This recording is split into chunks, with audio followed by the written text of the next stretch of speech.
15-16 март 2024, харамията на вашите екрани, планинския бунтовник. До тук смятам да вървя, защото няма смисъл по-натам. А и аз съм си определил време, така че времето изтече. Натам са езерата, те са покрити с сняг. Виждате, там е изкачването към сълзата. А най-нагоре естествено окото. А тук е Великата Рилска пустиня. Намирам се точно над бъбрека. Не виждаме езеро, нали? Виждаме само бяло. Да, обаче бъбрека е отдолу, замръзнало и покрито с сняг. Да, на вашите екрани виждате бъбрека. И аз виждам само равно, но изглежда това е бъбрек. За първи път го виждам и аз през зимата.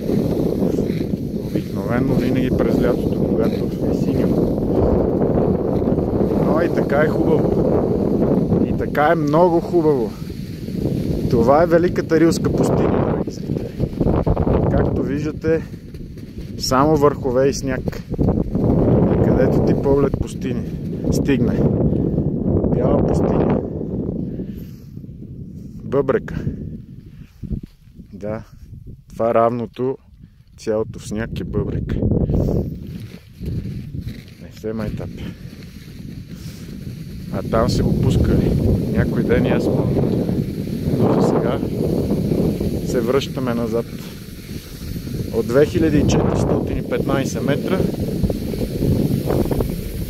Да. Сега наоколо го огря.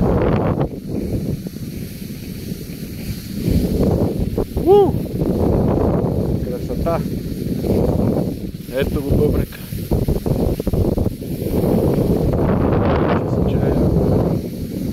Сняг, където ти поглед стигне.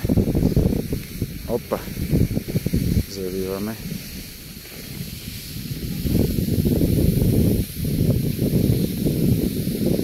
И така, там има хора.